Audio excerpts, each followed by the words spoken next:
participar, de compartilhar, né, uma coisa que eu tenho estudado bastante aí, que é revisão sistemática, meta-análise, síntese de evidência, tá? Eu vou compartilhar aqui a minha aula. Só um minutinho.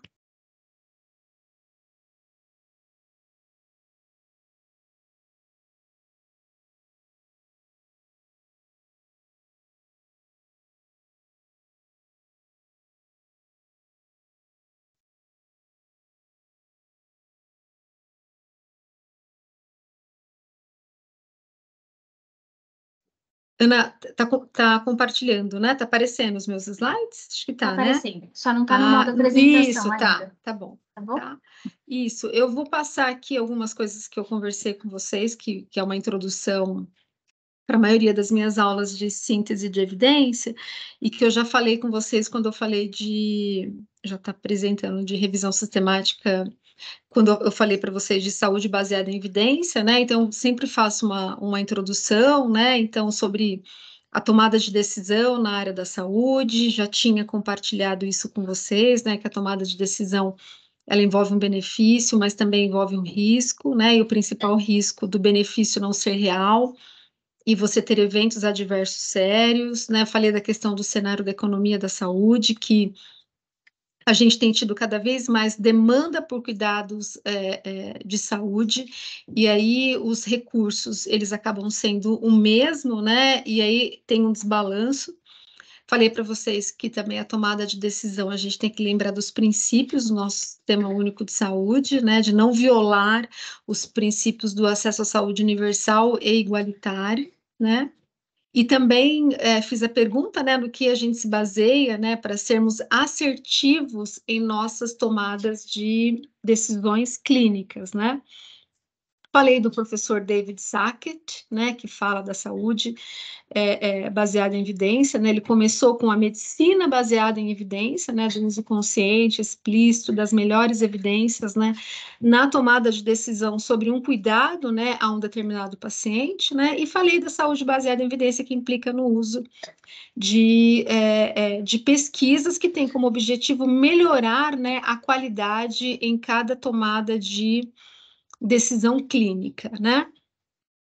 Também falei sobre isso e falei, né, que a síntese de evidência, que no caso é a revisão sistemática que a gente vai conversar hoje, ela vai responder essa intervenção, né, que a gente está estudando, é uma intervenção segura, né? Ela é eficaz e efetiva nos desfechos críticos, né, que são aqueles desfechos mais importantes do ponto de vista do paciente. Existem alternativas, como se comparam, qual o benefício real. E aí falei dessa hierarquia, né, da tomada de decisão, e que a revisão sistemática, ela é o desenho que tem a melhor, né, qualidade da evidência para apresentar a síntese de uma evidência sobre uma determinada intervenção. Só que eu disse também para vocês que quando essa hierarquia ela foi idealizada, partiu-se do pressuposto cada um desses desenhos de estudos teria sido feito da melhor maneira possível, né, com o melhor rigor científico possível. E que isso, infelizmente, não acontece, né? Então, por isso que... E não acontece por quê? Porque nem sempre os desenhos de estudos, eles são realizados com o melhor rigor que deveria, né, a começar da revisão sistemática, né, que é o que a gente vai falar hoje, né, e também falando de revisão sistemática, né, hoje o que se preconiza é que a revisão sistemática, ela tem esse olhar de lupa, né, que ela vai para a literatura e ela, entre os desenhos, entre os estudos, né, publicados ou não publicados, ela avalie qual que teria melhor aí qualidade da evidência, né? Então, aí a gente vai para a definição de revisão sistemática, né? Então, revisão sistemática ela é um sumário, né, de evidências que provém, né, de estudos primários que foram conduzidos para responder uma questão específica de pesquisa, tá? Então, ela vai utilizar um processo de revisão de literatura, né? E que aí o papel, né, dos bibliotecários é muito importante, porque esse processo de revisão, ele deve ser abrangente, ele deve ser imparcial e ele deve ser também reprodutível. Então, eu atualizando ou alguém fazendo, seguindo os mesmos passos, é para chegar no mesmo resultado, né? E a revisão sistemática, ela localiza, ela avalia e sintetiza o conjunto de evidências de estudos científicos, né? Então, existem vários tipos, né, de revisões sistemáticas. Então, a revisão sistemática que a gente mais vê no dia a dia, que a gente mais estuda, são as revisões sistemáticas relacionadas à intervenção. Só um minutinho.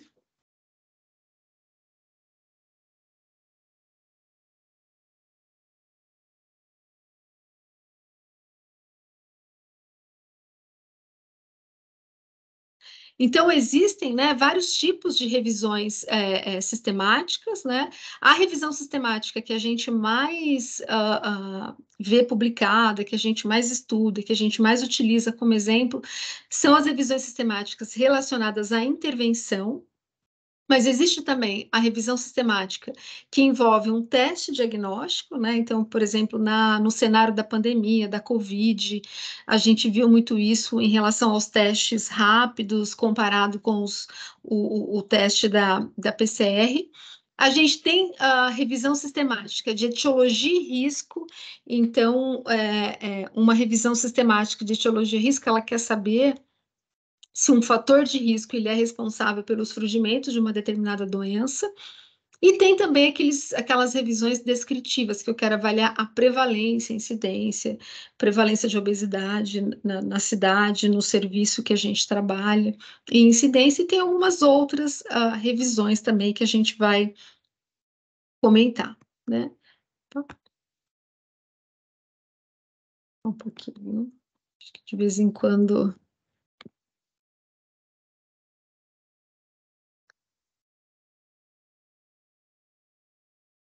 Eu mexi aqui e o slide não está indo. Só um minutinho. Deixa eu ver o que acontece. Vamos ver se... Agora foi, né? Se tiverem algum problema aí na apresentação, me avisem, né? Então, mais uma vez, a revisão sistemática, ela tem que ser... Ela vai dar uma visão geral e confiável, né, da estimativa de efeito da intervenção. Muitas das vezes, os estudos primários que serão incluídos numa revisão sistemática, eles são estudos metodologicamente frágeis, seja pelo número de pacientes incluídos, seja pela quantidade de viés que ocorreram, mas isso não impede que a revisão sistemática ela seja bem feita. Tá? Então, fazer uma revisão sistemática bem feita, né, ela não está relacionada com a qualidade metodológica dos estudos que serão incluídos. É claro que a qualidade da evidência, da estimativa de efeito de uma medicação, se eu só incluir estudos ruins, a qualidade vai ser baixa, mas isso não interfere na qualidade metodológica de uma revisão sistemática, que tem que seguir todos os passos, que é isso que a gente vai conversar, e um deles, que é muito importante, que é o de procurar, né, os estudos elegíveis. Então, aqui são as diretrizes, as principais diretrizes que nós temos de revisão sistemática. A gente tem a diretriz mais abrangente, que tem o maior número de tipos de revisões, é a diretriz do Instituto, né, Joanna Briggs, né, que é um instituto australiano, e que eles têm diretrizes para 11 tipos de revisão, que inclui revisão de intervenção, que avalia efetividade, eficácia, mas tem também revisão de escopo, tem também revisão de teste de acurácia, de etiologia e risco. Então, é a diretriz, né, que tem maior gama, assim, de como fazer, né, o tipo de revisão sistemática. A gente tem o Handbook da Cochrane, né, que é uma das instituições mais tradicionais em termos de revisões sistemáticas e meta-análises de intervenção, tá? Então, a Cochrane, ela não é uma diretriz para estudos de etiologia e risco, por exemplo, tá? Então, esse handbook, né, ele é para revisões de intervenção. O que tem também, a Cochrane também tem diretriz para revisão sistemática de estudos de acurácia, tá? Mas, assim, de estudos observacionais, como avaliar se o fumo está associado com câncer de bexiga, por exemplo, não faz parte, né, do rol das revisões sistemáticas da colaboração Cochrane. A gente também, várias diretrizes de revisões sistemáticas, a gente tem diretriz brasileira, temos diretrizes brasileiras, então essa eu coloquei para vocês, que é a mais recente, que é uma diretriz metodológica de revisão sistemática e meta-análise de ensaio clínico randomizado. O Ministério da Saúde também tem diretriz de estudos, de revisões sistemáticas de estudos observacionais e de acurácia, mas é que estão bem desatualizados, tem mais de 10 anos, estão sendo atualizadas aí essas diretrizes. A de ensaios clínicos randomizados foi a mais recente aí que foi atualizada, tá? E aí a colaboração, então tem o handbook da Cochrane e tem também um curso online que a colaboração Cochrane também disponibiliza, principalmente para quem são autores aí de revisões dessa base aí da Cochrane. Então, são essas diretrizes, né? Então, é muito importante, né, na hora de fazer uma revisão sistemática, a gente se basear numa diretriz, né, que nos orientou de como fazer, né? Aí, aqui, só para mostrar para vocês, né, os 11 tipos de revisões aí do Joanna Briggs, tá? Então, essa de efetividade seria de estudos de intervenção, tá? Mas tem outras, tem de prevalência, incidência, acurácia, etiologia. Vai depender da nossa pergunta de pesquisa, né, que vai nortear o tipo de revisão sistemática. Então, são 11 metodologias do Joanna Briggs. E a Prospero, né? O que é a Prospero? A Prospero é uma base de registro de protocolos, não é uma base de publicação de protocolo, né? Então, quando a gente vai fazer uma revisão sistemática, a gente elabora a questão de pesquisa e escreve o protocolo de como essa revisão será realizada e depois começa a revisão em si. O recomendado é que toda revisão sistemática tenha o seu protocolo registrado e que esse protocolo, que esse registro tem que ser anterior ao início da revisão, né? Por que registra o protocolo? É o mesmo princípio do registro dos estudos primários, os clinical trials, né? É para que os autores, por uma questão de transparência, né, que os autores eles sejam fiéis, né, aos objetivos, aos desfechos que eles propuseram, né, avaliar no começo do estudo, né? E também pela questão de diminuição dos esforços, né? Você já tem um grupo fazendo uma revisão, eu conheço esse grupo, é um grupo tradicional. Então, né? Então, na pandemia a gente viu isso, né? Eu lembro que eu fiz uma revisão sistemática na pandemia, que foi da segurança da hidroxicloroquina, e assim, diariamente tinham 200 registros, 200 revisões registradas, diariamente, então era muita coisa. E mesmo a gente tendo registrada, depois apareceram outras registradas e foram publicadas muito semelhantes à nossa, e até sem registro, tá? Mas o registro é para dar transparência, para ver se você foi fiel, o mesmo em relação aos clinical trials, se o desfecho foi exatamente como você disse que avaliaria, né? Então, isso é muito importante. Então, a base Prospero, tem outras bases, mas a base mais importante, assim, que a gente mais...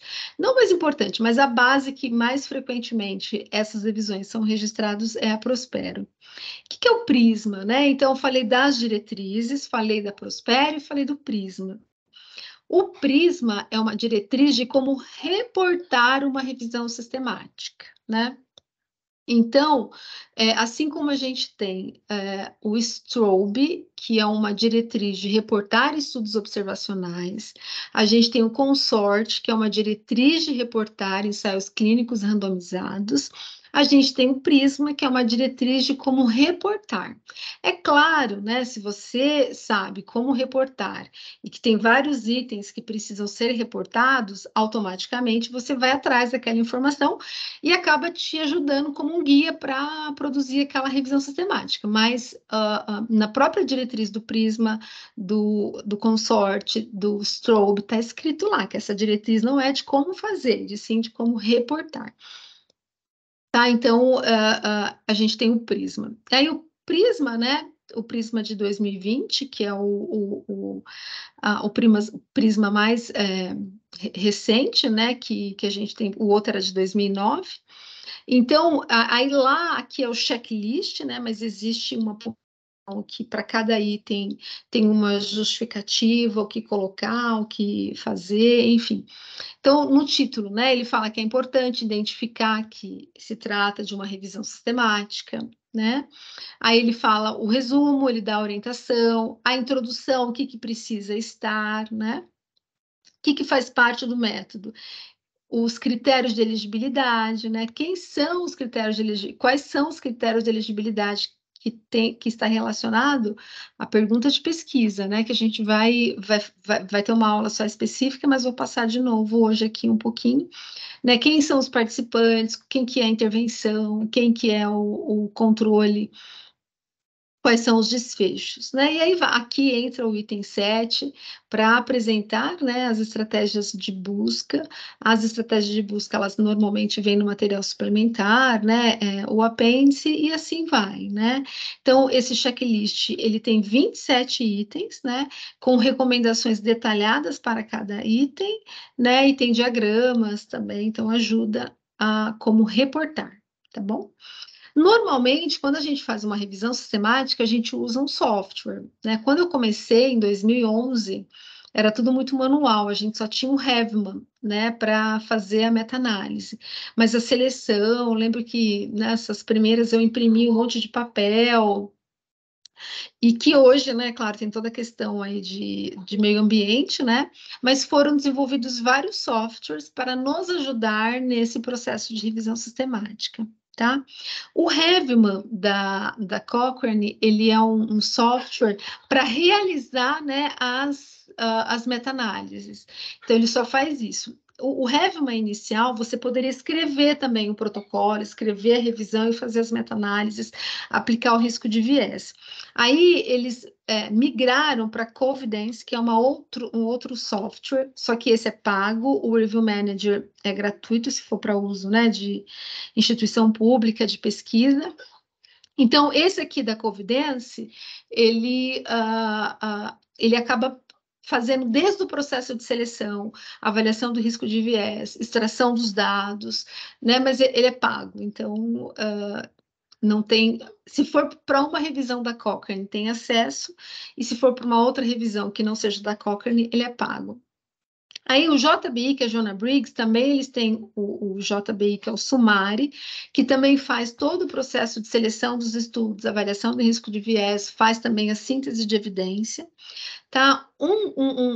Que não chega a ser um software, né? Mas é um aplicativo, né, da web, que é a plataforma Orion, que ele é usado para seleção dos estudos, né? Então, quando os estudos eles são procurados, pesquisados nas bases de dados, então, né, que vocês sabem melhor do que eu, mas a gente faz a pesquisa no PubMed, né, faz a pesquisa no Embase, outra base, a gente junta para um software de referência, né, que pode ser o EndNote, enfim, pode ser o Mendeley, e aí depois de remoção das duplicatas, a gente pode reportar e migrar para o Ryan.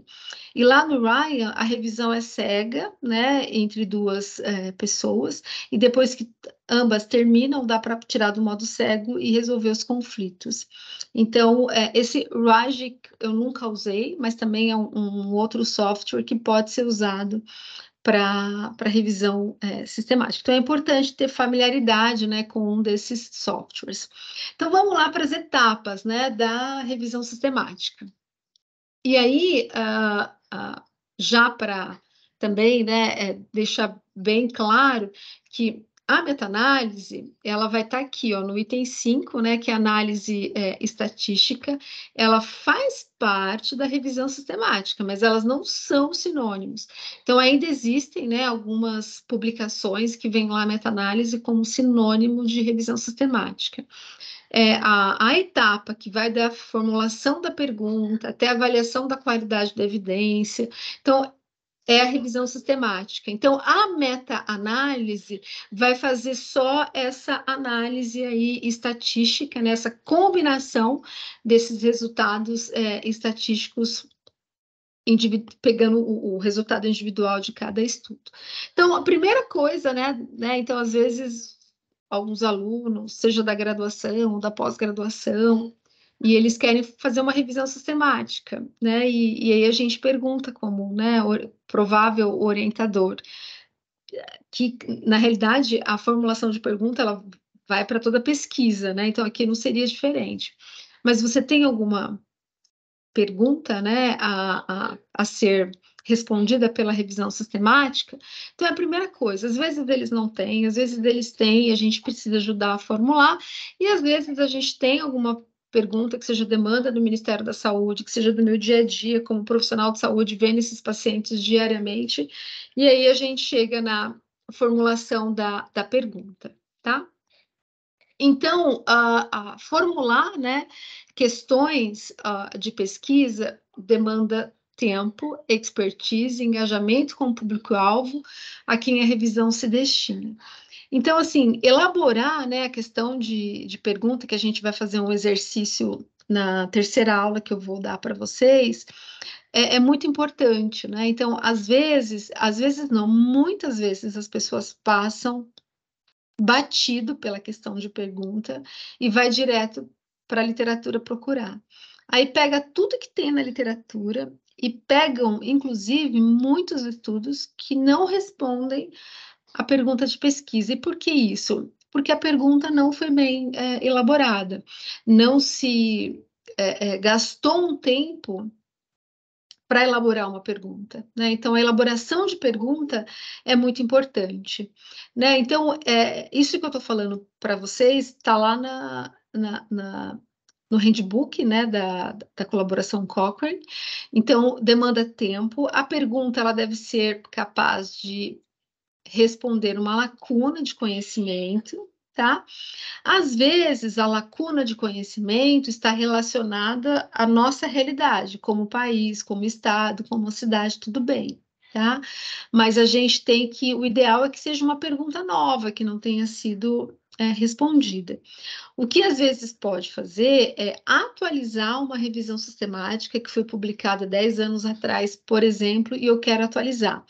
Mas eu quero atualizar por quê? Eu quero atualizar porque estudos novos foram publicados, os estudos novos publicados, eles mostram resultados diferentes dos estudos que foram incluídos inicialmente. Então, assim, é um bom começo você atualizar uma revisão sistemática para quem quer começar uma revisão sistemática, mas tem que ter uma justificativa, né?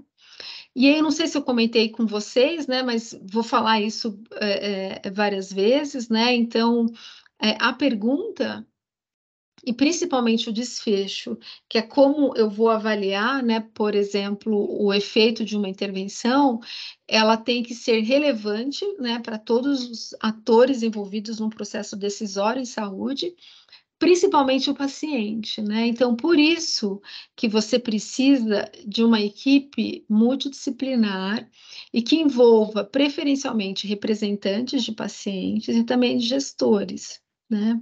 Então, muitas revisões sistemáticas têm apenas um metodologista, mas não tem um especialista, não tem um paciente, né? Então, para que o especialista vai ser importante? Porque é ele que conhece a doença, ele sabe das posologias, ele sabe como que os desfechos são avaliados, ele que vai explicar se realmente o grupo comparador é uma outra intervenção ou o grupo comparador é um placebo ou não tratamento, ele que vai ajudar na definição da doença, será que são todos os participantes com diabetes mellitus tipo 2 que a gente vai incluir, né? O paciente tem a questão de valorizar, né, os desfechos reportados pelo paciente. Aqui no Brasil, a gente já tem várias associações de pacientes, grupos de pacientes, né? Então, quando isso existe, e se a gente puder, ou pelo menos com pacientes da nossa comunidade, isso é muito importante. Tanto é que algumas revistas, como por exemplo a BMJ Open, eles, quando você vai submeter um protocolo ou um estudo já pronto para publicar, um dos itens, né, que eles perguntam é se houve engajamento com comunidade, paciente. Então, isso tem a ver, sabe, com um ambiente sustentável, né, de fazer pesquisa, de que pesquisas sejam relevantes, né, não só enquanto pesquisador, mas também para os participantes, né? E aí, já comentei com vocês também, quando eu falei da qualidade da saúde baseada em evidência, né, que a pergunta, ela avalia normalmente um desfecho, que é um objetivo, mas tem que levar em consideração também, né, os eventos adversos, né.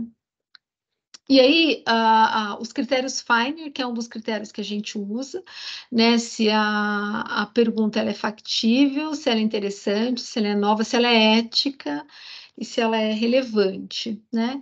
Aí aqui tem, né, um resumo aí dessa estruturação aqui, né, dos critérios Finer, né? E que eu posso abordar um pouco mais detalhadamente com vocês na nossa aula, né? Então, os autores, né? Por exemplo, a pesquisa é viável. Os autores devem evitar perguntas que não podem ser respondidas pelas evidências existentes. Né? Então, antigamente até tinha as revisões sistemáticas vazias, então escrevia-se um protocolo, e aí, resultado, não foram encontrados nenhum estudo que preenchesse. Então, assim, o ideal é que isso não aconteça, né? Porque, normalmente, como pesquisa, você vai gerar, ou vai ser um aluno de iniciação científica, ou vai ser de mestrado, de doutorado, enfim, alguma coisa. Então, o ideal é que seja uma questão viável. Então, talvez essa pergunta não é viável para uma revisão sistemática, mas pode ser viável para um ensaio clínico, né, um estudo primário. Né? Então, é interessante, né? O ideal é trabalhar com pergunta inédita, por isso que é importante procurar se há revisões semelhantes, como, por exemplo, a plataforma Prospero, né? Considerar os aspectos éticos é muito importante, né? E hoje que também fala muito que a pergunta dentro do ambiente, né, sustentável, tem que ser uma pesquisa que mantém o princípio da equidade, né? Então, de favorecer aqueles grupos, né, menos favorecidos. Então, eu tenho a minha questão de pergunta, né, que eu quero fazer uma revisão sistemática, eu quero procurar uma revisão sistemática na literatura. Então, quais são as principais bases que a gente tem para procurar revisão sistemática? A Cochrane, né? Aí tem o da Universidade de York, que é o CRD lá, de Reviews and Dissemination. Aí o próprio Clinical Queries do PubMed, né? Tem essa base Epistemonicus e tem a própria do Instituto Joanna Briggs. O do Joanna Briggs, ele acaba sendo indexado no PubMed. Tá? E o da Cochrane também está indexada no PubMed, né? E no Embase também tem lá no Embase, quando você vai procurar estudos, tem a possibilidade de você colocar todos os PubMed, Medline, também tem essa possibilidade. Então, se ela já foi respondida, né? E na Prospero a gente vai para ver se tem algum protocolo em andamento, algum protocolo de uma revisão em andamento para responder uma pergunta que seja semelhante à nossa, né? Aí, os tipos, né, de perguntas de revisão sistemática tem a ver com a minha questão, com a minha pergunta, né? Se eu quero saber se um tratamento ele é mais efetivo que o outro, ou ele é mais efetivo que um placebo ou não tratamento, então seria de intenção, né? Se eu quero saber se a acurácia de um novo teste é semelhante ao teste padrão, é teste diagnóstico, né? Se eu quero saber, por exemplo, se o Zika vírus ele tem, né, aquilo que a gente conversou sobre desenhos de estudo, né? Então, é o desenho de estudo que vai delinear a minha questão de pergunta que eu conversei com vocês na nossa primeira aula, nosso primeiro encontro, né? É algo que é muito importante, assim, né, na revisão sistemática, né, e que é um termo, né, de epidemiologia, que a gente vai avaliar o efeito, né, o efeito de uma intervenção, o efeito de uma exposição, que a gente está trabalhando com revisão sistemática analíticas, né, que tem uma hipótese, que existe uma associação entre um medicamento e um desfecho, uma tecnologia e um desfecho, ou entre um risco e a etiologia de uma doença. Né? Então, o efeito em epidemiologia, ele descreve, né, o caminho, né, em que a saúde ela é modificada por esse agente, né? Se é um tratamento, a gente espera que ela seja modificada positivamente com melhora dos sintomas. E se a gente está falando de risco, né, aquele status saudável vai se transformar para doença, tá? Se vocês quiserem fazer pergunta, podem abrir o microfone, tá? Que eu não estou conseguindo ver a tela, então pode. Se quiser Fica interromper tranquila, também, professora. então tá bom. Tá Então bom. tá. Não tem nenhuma no chat até agora, mas eu Ótimo. interrompo, tá bom? Então tá bom, isso. Então, estudar o efeito, né, de um tratamento numa determinada doença significa avaliar se o tratamento proporciona benefício mesmo, né? E também prejuízo, são os eventos adversos, né? Então, e o desenho de estudo ele tem maior validade para avaliar essa relação de causa e efeito, né? Se for um ensaio clínico randomizado para a intervenção que eu já comentei com vocês, tá? Eu falei, não falei, né? Eu falei dos estudos observacionais na última aula, né? Foi outra professora que deu, né, de randomização. Então, eu vou passar um pouquinho, vou falar um pouquinho da randomização, e se tiver muito repetitivo, enfim, com o que vocês já tiveram, vocês avisem, mas eu falei dos estudos observacionais, né? Então, por que que quando a gente está falando, a nossa pergunta é de intervenção, e que a pergunta é o pico, né? Então, participantes, intervenção, que vai comparar com controle ativo, ou placebo, ou não tratamento, né? Por que que o ensaio clínico randomizado, ele é o desenho que melhor estuda a relação de causa e efeito? Porque a randomização, quando ela é bem feita e eu tenho um número adequado, né, de participantes, isso vai permitir que os grupos eles sejam equiparáveis para os fatores que eu conheço e para os fatores que eu não conheço. Que eu conheço de um grupo de população, né? A idade, o sexo, a região, né? Dentro da doença, por exemplo, se for diabetes mellitus tipo 2, né? Aí, se for diabetes mellitus tipo 2, eu posso que são fatores importantes? Tempo de diabetes, se usa insulina, se tem complicações. Então, são coisas que eu consigo pegar dos pacientes e consigo até numa tabela, né, que a gente chama do baseline, colocar lá intervenção e controle. Idade média, 28, percentual de sexo feminino, 50, por exemplo. Agora, tem aqueles fatores que a gente não conhece, né? Aí, os fatores que a gente não conhece, aí não vai ter como a gente avaliar se os grupos são equiparáveis ou não. Então, que fatores são esses? Por exemplo, carga genética. Às vezes, você não avaliou a questão de estilo de vida do paciente, espiritualidade, religião, enfim. Né, suporte familiar, né, tem vários trabalhos falando aí que o suporte familiar, principalmente no tratamento de diabetes mellitus tipo 2, pode ajudar aí no melhor controle. Então, por isso que a randomização o estudo randomizado acaba sendo o estudo que tem maior poder de avaliar causa e efeito, né? Então, na população, né? Então, os critérios eles devem ser suficientemente amplos para abranger uma provável, né? Também diversidade. Então, diabetes mellitus tipo 2, por exemplo. Né? Então, eu quero trabalhar, eu posso excluir alguns aspectos de diabetes mellitus tipo 2, mas se eu fico muito restrito, aí eu não consigo estudos, né? E também a minha população não vai ser restrita. Eu vou ter paciente com diabetes tipo 2 que usa insulina, outro que não usa, com complicação, outro sem complicação. Então, assim, ela também não pode ser ampla, só diabetes mellitus tipo 2, né? Então, eu falo quais são os critérios que eu vou utilizar, enfim, que esteja de acordo mesmo com a população que eu quero estudar, tá? E aí, em relação à intervenção, né, partindo do pressuposto de uma revisão sistemática de intervenção, que é a revisão sistemática mais frequentemente realizada e que vocês provavelmente serão procurados para fazer estratégia de busca ou até para ajudar nesse processo de construção de revisão sistemática.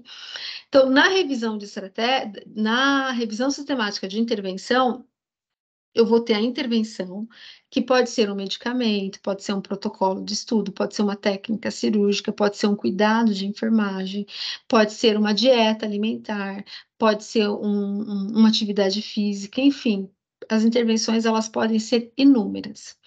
Agora, tem que estar muito claro o que é o controle. Eu vou comparar essa intervenção ao quê? O controle pode ser o placebo.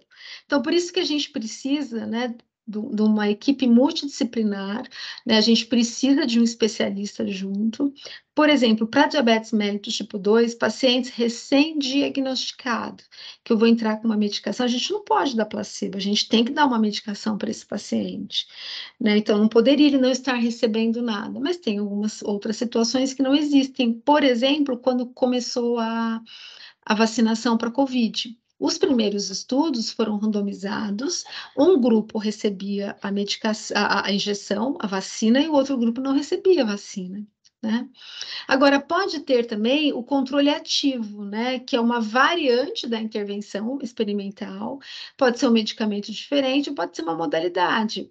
Eu estou participando de um ensaio clínico que a intervenção é um medicamento oral, né, e o controle é injetável, é a mesma substância, só que um é oral e o outro é injetável, né? Então, tem que ter muito claro isso. Então, não dá para simplesmente colocar lá controle placebo ou não tratamento. Então, tem a questão da ética. É possível, né?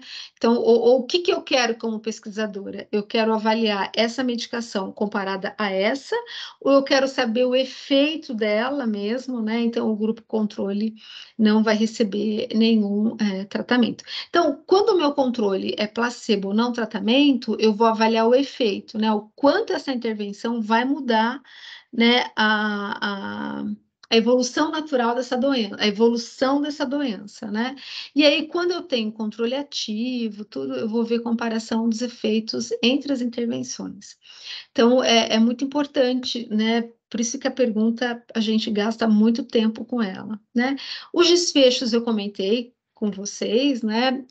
Deles ser significantes principalmente para os pacientes. O ideal é que inclua sobrevida, mortalidade, né?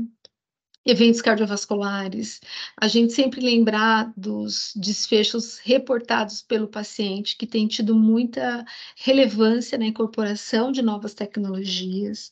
Então, às vezes, né, então a gente, de uma maneira geral, né, as diretrizes, elas entendem que as tomadas de decisão, né, então, quando você usa revisão sistemática para orientar uma tomada de decisão, tem que ser desfechos importantes.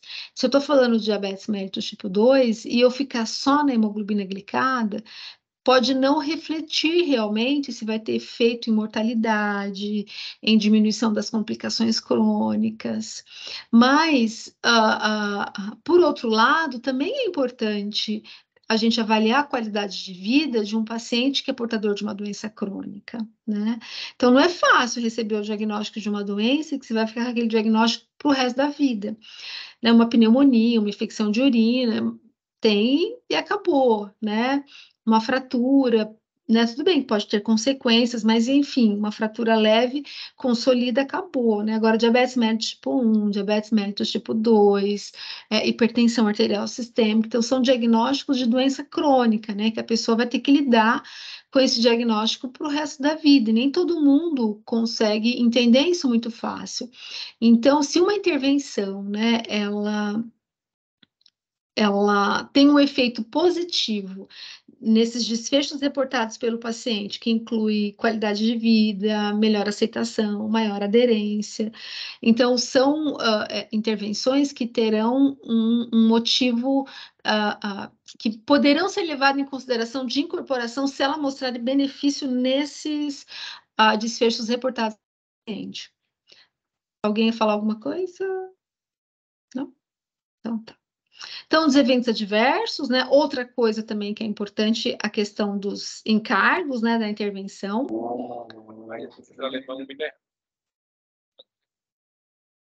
Isso, aqui eu vou dar um exemplo, então, de uma... aqui, desculpa, é uma... Eu não sei se acho que eu não mostrei para vocês da outra vez. Um minuto. Acho que tem alguém com o microfone ligado, né? Bom, eu vou continuando aqui. Então, aqui... eu vou ver quem é. Tá. Então, aqui, né, uma medicação, né, que está relacionado com a redução aí do fosfato, e aí os desfechos mais importantes seriam mortalidade, IAM, fratura, né, e aí teriam alguns menos importantes, flatulência, por exemplo, e tem esses aqui, relação produto cálcio-fósforo, calcificação coronariana, então que seriam desfechos mais substitutos e esses mais os finalísticos, mais os importantes. Mas a gente não deixa de fazer a síntese de evidência.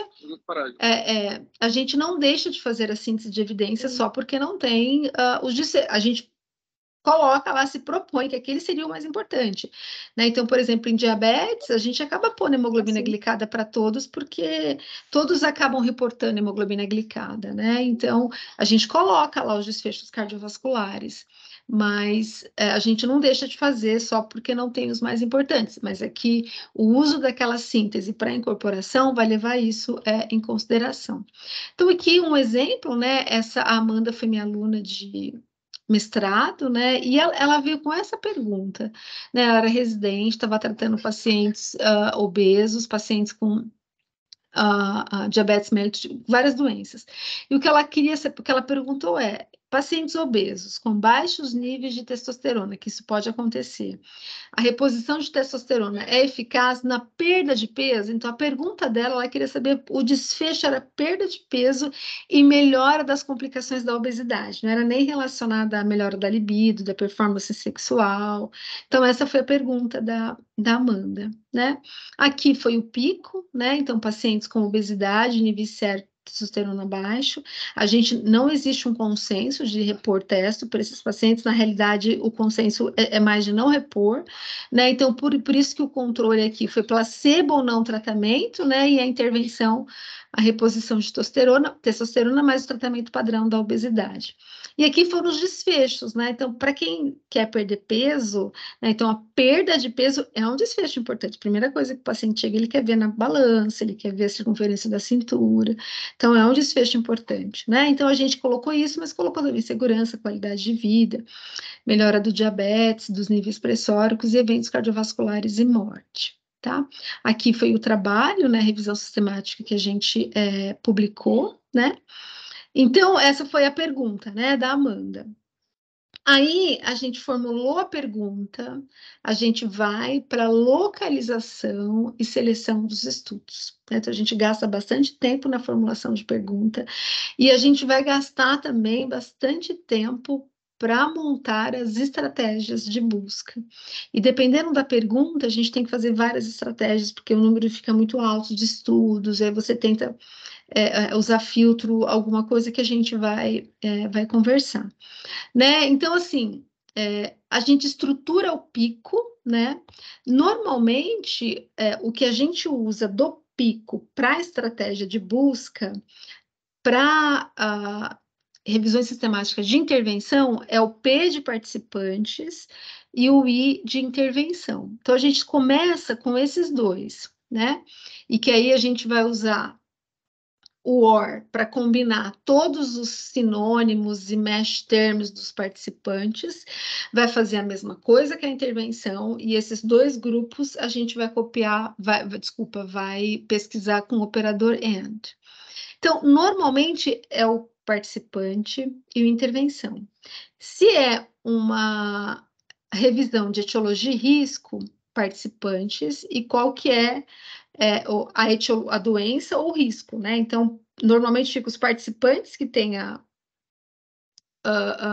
normalmente eu pego a exposição que eu quero avaliar, né? E o risco que eu quero avaliar, se é câncer de bexiga, por exemplo. Então, eu copio o paciente câncer de bexiga com tabagismo, se é esse o fator de risco que eu estou avaliando. Então, a gente não pega toda a estrutura do pico de primeiro momento, tá? Porque, senão, a estratégia, ela pode resultar num resultado muito específico e aí você perder estudos, né? Então, a gente começa com os participantes e a intervenção. Aí, a depender do número de estudos recuperados, a gente pega o controle. Se for um controle ativo, aí a gente põe o controle ativo. Quando é placebo ou não, um tratamento, aí a gente não usa o controle. A gente acaba ficando no participantes e no intervenção. Dificilmente a gente coloca o desfecho também, a não ser que seja um desfecho muito assim específico e eu vou ter muitos estudos, mas de uma maneira geral é o P e o I. Aí um terceiro elemento que a gente vai colocar para a estratégia de busca vai ser o desenho do estudo, né? E que aí a gente vai ter que ter muito cuidado, porque, segundo as diretrizes, né, tanto do PRESS, como também da própria a colaboração Cochrane, os filtros para desenhos de estudos, eles devem ser validados, né? Então, por exemplo, a Cochrane, ela tem validado um filtro para ensaios clínicos randomizados para o Embase e tem também para o PubMed, né? Para o Medline também. Aí a gente usa, né? Agora, a gente não tem filtros validados assim como a gente tem para Cochrane, para os ensaios clínicos, para os estudos observacionais. Principalmente porque os estudos observacionais, eles não são assim cadastrados, eles não são registrados pelos autores corretamente. Então, às vezes fica só observacional. O ideal é que a classificação fosse exatamente como essa daqui que eu mostrei para vocês, né? Que viesse exatamente assim, coorte, caso controle, mas não vem, né? Já o randomizado, ele vem, então por isso que fica mais fácil, mas a gente pode conversar mais sobre isso mais para o final, tá? Então, aqui eu coloquei, né, uma estratégia de busca que a gente rodou, né? Eu não sei se vocês conhecem, mas eu fiz o treinamento de estratégia de busca com a Maria Eduarda Pulga, né? Durante a minha graduação de medicina em Marília, na FAMEMA, ela fazia biblioteconomia lá na Unesp, né, de Marília, e ela trabalhava na biblioteca e eu fui monitora da biblioteca. Então aí a gente fez uma amizade, depois eu fui fazer residência, ela saiu de lá e a gente se encontrou depois, quando eu comecei a fazer as revisões sistemáticas, e foi com ela que eu aprendi, né, fazer as estratégias de busca. Então hoje eu faço as minhas estratégias, né? E aí oriento os meus alunos a fazerem, mas claro, se a gente tivesse. A gente não tem um bibliotecário do nosso grupo, assim, a gente tem na faculdade, claro, tem ótimos, mas no nosso grupo alguém que só faça isso, a gente ainda não tem, então a gente acaba fazendo. Então, a estratégia, né, se a gente for seguir o PRESS ou a diretriz, né, do Ministério da Saúde, que é baseado na colaboração Cochrane, né? E também eu tive cursos depois com a Mabel, não sei se vocês conhecem, ela também é consultora. A Maria Eduarda, hoje, ela é docente da faculdade, né, de biblioteconomia da Unifesp, ela também acho que é responsável pelos bibliotecários. Ela é ainda bibliotecária da colaboração Cochrane, foi lá que eu recebi o treinamento, né? Tem a Mabel e tem também, que eu fugi o nome, mas eu vou lembrar, que ela tá dando aula para vocês. Ah, esqueci que eu tive pouco contato com ela, mas é uma bibliotecária, assim, Maiara? fantástica. Maiara da USP, lá da Escola de Enfermagem da USP, é a Ah, Maiara? não. É a Juliana Takahashi, do nome. Juliana, exatamente, Isso. que é ótima também. Eu fiz um curso algum tempo atrás pelo Joanna Briggs, né? E aí eles têm um grupo, tem um escritório, né, em São Paulo, E a gente tem uma reunião de protocolos de revisão de acordo com Joana Briggs, e a Juliana participa, e também é outra bibliotecária também excelente, que eu tive contato, assim, né, durante a síntese de evidência, tá? Então, como eu disse para vocês, para esse participante aqui da localização, a gente foi para o P, que era pacientes obesos, né?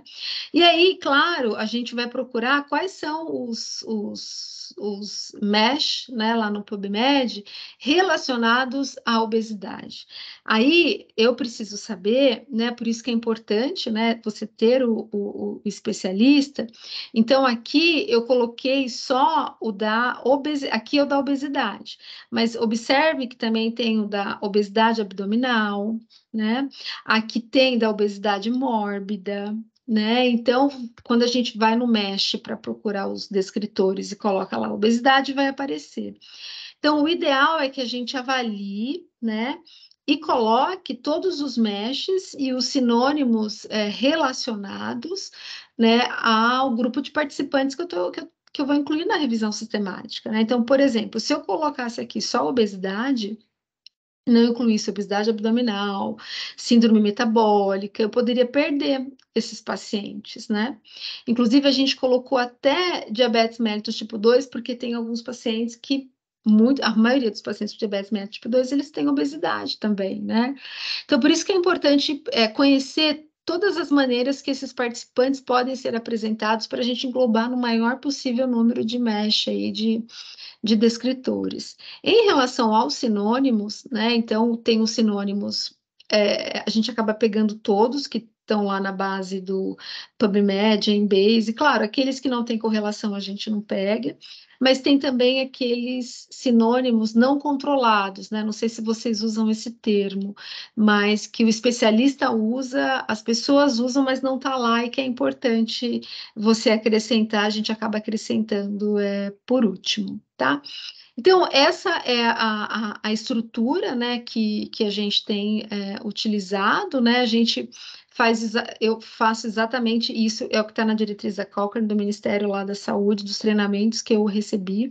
Eu já vi muita estratégia no outro formato, que não coloca os meshes, não coloca o descritor com o mesh, né, entre colchetes. Eu prefiro ser mais conservadora e usar essa estratégia. E aí, eu não sei se é isso que vocês estão acostumados a fazer, mas a gente pode conversar também, né? A gente começou a trabalhar com outro grupo de pesquisa que eles também acham legal, eles mantêm também esse mesmo formato, né? Então, o mesh aqui entre colchetes, e aí os sinônimos eles vêm entre aspas, entre parênteses, desculpa.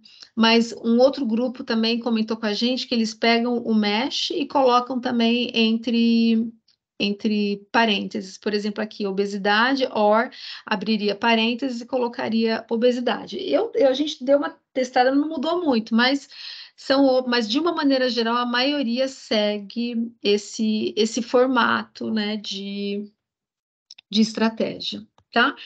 Aí aqui, até o final do ano passado, até uns 3, 4 meses atrás, não tinha uma atualização. Não sei se nesse inteirinho saiu, mas tem, eu não sei se vocês tiveram contato, nesse Journal Clinical Epidemiology, que foram publicadas várias diretrizes de qualidade da evidência, de revisões sistemáticas. Aqui a gente tem o do PRESS, que é justamente para a estratégia de busca. E legal também dessa diretriz é que ele também dá as instruções para a literatura cinzenta, que também é uma base que se preconiza que a gente busque, né? Aqueles estudos não publicados, principalmente não publicados por falta de interesse do pesquisador, ou porque o trabalho não foi aceito várias vezes, ou porque, de repente, foi um estudo financiado pela indústria e como o resultado foi negativo, ela não quer publicar, enfim, tem vários motivos, mas a pesquisa, né, de estudos elegíveis na literatura cinzenta, ela minimiza o viés de publicação, que é quando você tem uma parte só, né, da literatura disponível sobre aquela pergunta que você quis estudar, tá? Então, aqui é esse guia do Press, aqui eu mostrei uma estratégia. Em relação aos fios... Oi, pode falar, Ana. Não, é que a Daniele complementou aqui, porque tem algumas pessoas aqui, eu sei que a Daniele é uma delas, que participou da tradução do Press. Então, ela comentou que ainda não tem uma atualização, mas que já tem a tradução para o português. Legal, legal. Se puder disponibilizar a tradução em português, eu queria... sim. Eu não sei se está publicada em alguma base. Já está tá publicada, está lá na CADIT. Tá. Boa tarde, pessoal. E isso aí foi um grupo bem bacana no Brasil, que nós reunimos. Legal. E foi um produto da tese que eu defendi agora. Que legal, parabéns. Obrigada. Agora, a Jessie McGowan, ela já está reunindo um grupo para atualização do Press. Legal. Então tá bom, e a ideia é fazer um segundo fórum, um segundo evento, e a gente reunir mais participantes para essa atualização. Vou botar o link aqui. Legal, então. Aí eu pego depois. Ana, se você puder salvar para mim em algum lugar, para não sair daqui. Manda sim. O link, tá bom? Então é isso mesmo, né? Então, aí, né, em relação aos filtros, né, isso está lá principalmente está muito claro, falando de estudos de intervenção, e para as revisões que não são de intervenção, acho que isso é muito mais, isso é muito mais até importante. O que eles se recomenda para você usar os filtros validados e específicos para cada base. Então, por exemplo, a colaboração Cochrane, ela tem os filtros para ensaios clínicos randomizados que eu comentei com vocês, para o Medline, para o Embase, para o PubMed. Né? Então, ela tem esses filtros que foram filtros padronizados. Então, não se recomenda, né, pelo menos o entendimento, né, da leitura, né, se vocês tiverem uma opinião diferente, depois vocês podem compartilhar, mas para a gente não usar aquele filtro, por exemplo, do PubMed, que tem ensaios clínicos randomizados, porque estudos podem ser perdidos. Então, teria que ser filtros padronizados, né? O grande problema, então, para ensaio clínico, a gente tem esses filtros, pelo menos nessas duas bases de dados aí, que da área da saúde acabam sendo as duas bases com maior número de estudos para a maioria das perguntas que a gente vai responder. Agora, quando eu tenho uma pergunta que é de etiologia e risco, por exemplo, né, e que eu coloco lá o participante, eu coloco a exposição, né, e dá um número de estudos muito grande, que eu preciso colocar um filtro para desenho de estudo, isso é bem complicado, porque ou quando eu quero incluir estudos randomizados, mas eu sei que tem muito pouco estudo randomizado e que eu vou ter que incluir estudos observacionais, coorte prospectivo ou retrospectivo, eu posso compartilhar com vocês, ou se vocês tiverem, se vocês puderem compartilhar, eu, pesquisando no Medline, eu achei um filtro para estudos controlados, né, e que não sejam randomizados. Então, eu tenho usado esse filtro, posso compartilhar com vocês depois, mas por isso que a gente sempre começa, faz parte da estratégia, o participante, a intervenção ou a exposição. E aí, quando o número fica muito grande, a gente vai para o desenho do estudo ou alguma outra característica.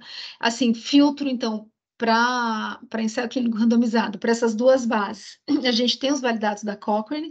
Agora, quando a gente vai incluir outros estudos que não sejam randomizados, aí tem alguns filtros publicados, né? Eu achei 2, mas não se recomenda você usar filtro que não seja validado para não perder, né, estudos. Eu não sei se eu...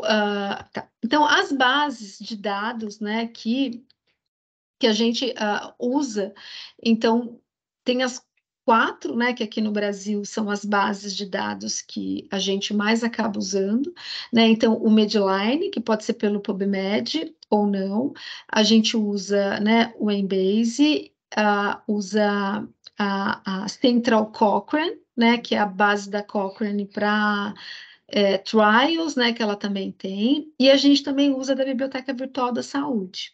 Assim, existe um consenso em relação a essas três, né, que é a Cochrane, a Embase, né, e Medline, que pode ser pela plataforma Ovid ou pelo PubMed, enfim.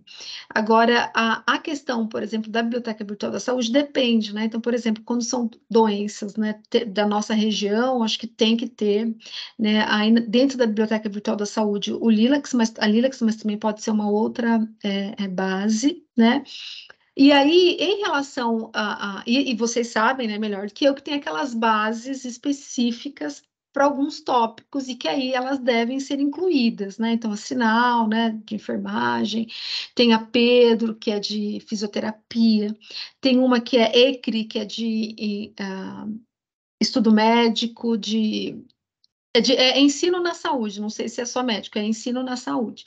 Então, tem algumas bases que são específicas, né, para algum determinado tópico, né, de psicologia, e aí essas bases devem ser pesquisadas. Mas, de uma maneira geral, para as revisões sistemáticas de intervenção que envolvem tecnologias, fármacos, novos tratamentos, tudo, pelo menos essas três, né?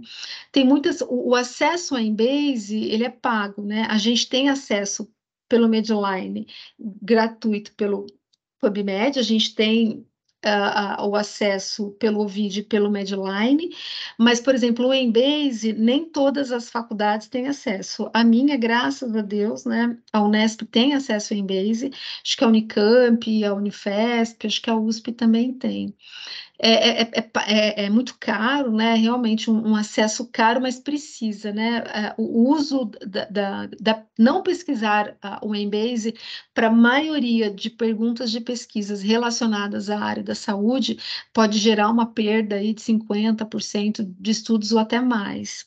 Então, eu sou revisora de alguns periódicos, né? E quando a gente sabe que é uma limitação que algumas universidades não têm, mas não dá para publicar sem o Embase, então tem que fazer parceria com algum pesquisador que tenha acesso ao Embase para poder ter acesso a esse banco, tá bom? A central, o que acontece às vezes a gente não consegue ter acesso à revista, mas consegue acesso ao trial, né? E aí, em relação aos gerenciadores, então, essas são as principais bases que a gente acaba usando, Web of Science também, a Sinal, aí depende do quão amplo, né, eu vou querer essa pesquisa. Em relação à literatura cinzenta, então a gente vai, normalmente eu vou no Clinical Trials e vejo os estudos que estão lá registrados, que não foram publicados, né? A gente também tem ido muito nos bancos de teses, né, que podem estar lá esses resultados. Outros lugares também, tem hoje algumas bases, né, específicas para estudos não publicados, e tem também os abstracts, né, de resumos de congresso, que também podem ser fonte de estudos não publicados para a gente pesquisar. Então, o ideal é que na metodologia tenha as bases que a gente vai pesquisar, quais são os termos, né, os mesh termos ou os entry termos que a gente vai incluir para rodar essas estratégias, né, quais serão as bases e como se dará a pesquisa na literatura cinzenta, tá? Então, depois de rodada, né, a estratégia de busca, em relação aos gerenciadores de referência, eu tenho usado mais o EndNote, né? Eu tenho assinatura de verba de um dos projetos de pesquisa, mas tem o Mendeley, que é gratuito, e o Zotero também, então, e a Sumari, que é do JBI, a Confidence, que é da Cochrane, que são bases pagas, também você pode migrar os estudos individuais das bases para esse software diretamente, tá? O Ryan, eu prefiro, né? Eu e também outros colegas têm essa mesma experiência, que a gente primeiro vai para um software, tira as duplicatas, depois manda para o Ryan. Não vai direto base por base, que às vezes fica difícil na hora de importar. Pode ser que tenha mudado, né? Mas até então era um pouco difícil, tá bom? Aí, falando um pouquinho agora, né, da seleção dos estudos, né? Então, a revisão sistemática, a seleção, né? A estratégia de busca, não existe uma obrigatoriedade que tem que ter né, eu já vi isso em revisão, que 2 bibliotecários construíram estratégia de busca, não tem. Na realidade, a recomendação é de fazer estratégia, mas esse passo de 2, né, em pares e independente, é a partir da seleção dos estudos. Né? Então, à medida que os estudos eles foram pesquisados, eles foram compilados e estão lá no Ryan, que é o que, não sei se vocês têm familiaridade, posso mostrar depois, mas lá é super tranquilo, você migra e convida as pessoas e tem lá o modo cego, né? E aí cada um fica selecionando sem ver o que o outro, quando todo mundo acabar, fica o modo aberto. Então, primeiro, na seleção, né? Então, vai vir lá 4.000 estudos, né? Que é uma coisa que vocês podem perguntar. Qual que é o número de estudos aí que a gente acha bastante para você selecionar uma revisão sistemática? Como eu disse, o ideal é participantes e colocar os filtros quando a pesquisa é muito grande, né? Eu, particularmente, acho que até uns 4.000. Depende, né? Se você está fazendo uma revisão sistemática como projeto de pesquisa para o mestrado, doutorado, iniciação científica, né? Talvez iniciação científica, né? Mas mestrado e doutorado, tranquilamente, 4.000, 5.000. Mas se é um trabalho, uma demanda para o Ministério da Saúde, que a gente precisa entregar, terminar para ontem, aí talvez um número menor, né? Apesar que a gente está fazendo um trabalho para o Ministério da Saúde que resultou em 12.000 referências e mesmo usando esses filtros, por isso que a gente foi procurar, mesmo assim ficou em 12.000. Aí depende, né, do quão a equipe tem essa expertise, né?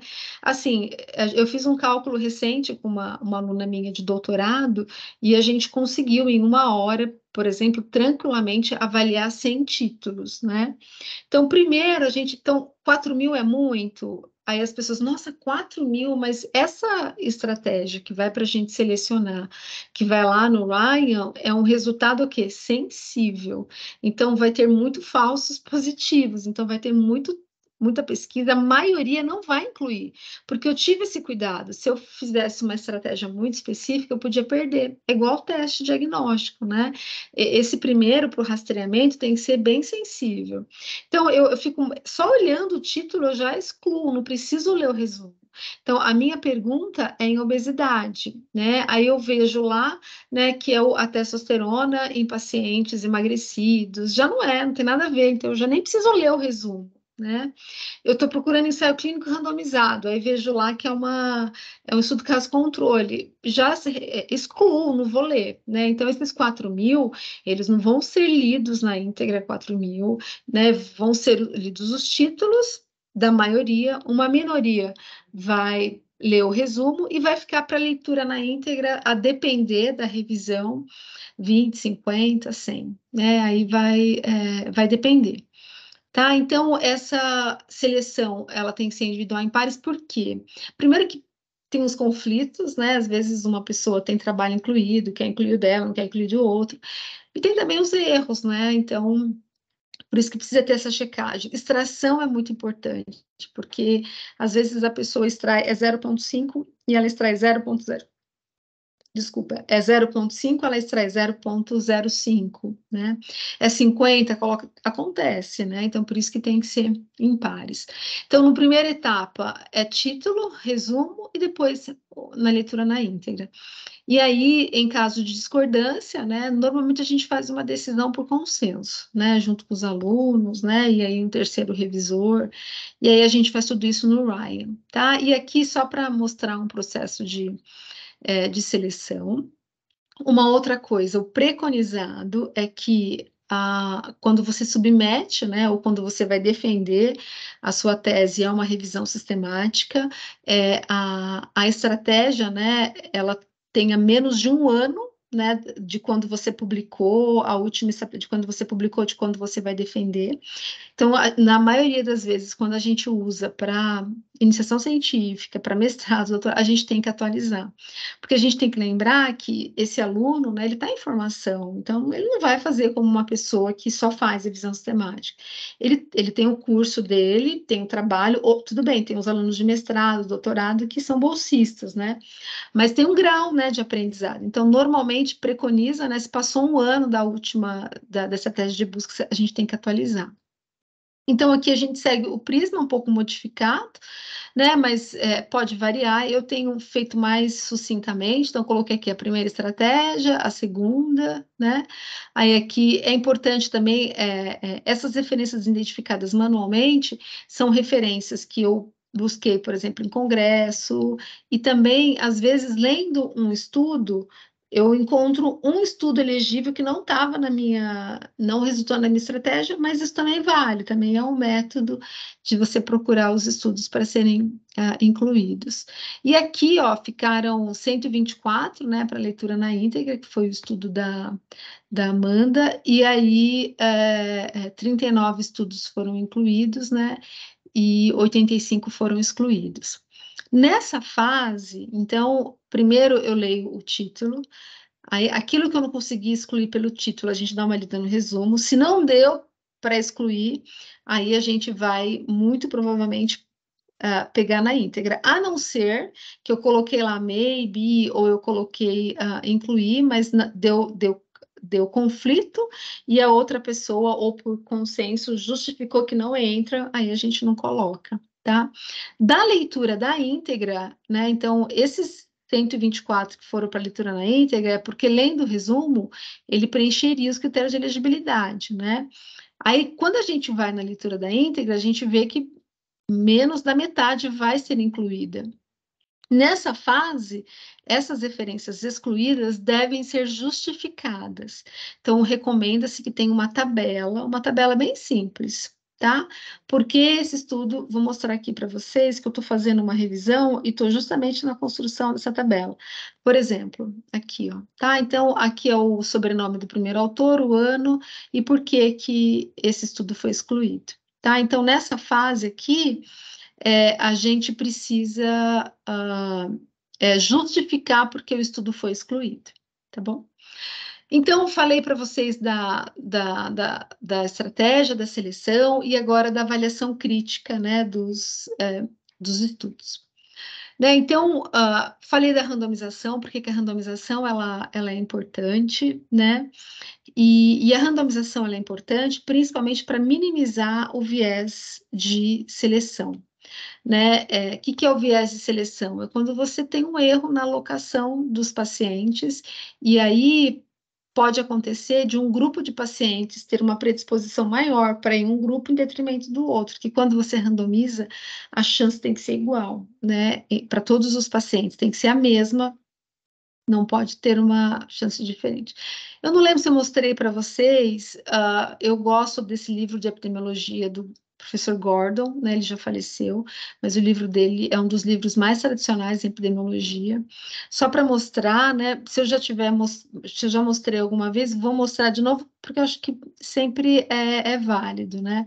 Então, aqui eu tenho um ensaio clínico randomizado e aqui não randomizado. Nas duas situações, eu tenho 2.000 participantes. E aí são dois grupos, irão 1.000 participantes para cada grupo, certo?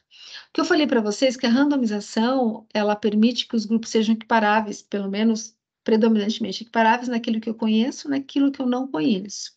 Tá? Por exemplo, essa arritmia aqui fatal pode ser uma coisa que eu não conheço, né? E aí, é uma característica lá do participante, né? Aí, quando eu uso a randomização, esses 700 indivíduos, esses 2.000 que tinham essa chance aqui, risco de arritmia fatal, eles acabam ficando iguais, ó, tá vendo? Então, tanto os fatores que eu conheço, que eu não conheço, estão iguais.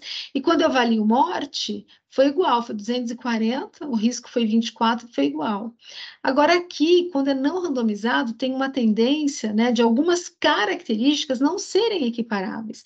Por que não é? Tem vários motivos, né? Às vezes, o serviço ele já estava acostumado a dar uma determinada intervenção para grupo de participantes em detrimento de outro. Então, tem vários motivos. Quando não é randomizado, por exemplo, esse fator aqui, ó, já ficou no grupo não intervenção, ele já ficou maior, de 700 ficou 500 aqui e 200. E aí, quando a gente avalia, né, o total de mortes, que foi igual a 175, o mesmo percentual, aqui, ó, aqui morreu 80, aqui morreu 50. Aí aqui deu 180, mas porque... E aqui deu mais, porque tinham mais pacientes com arritmia fatal. E quando a gente olha o risco, né, olha a diferença, aqui deu 18%, aqui deu 30%, uma diferença de 12%.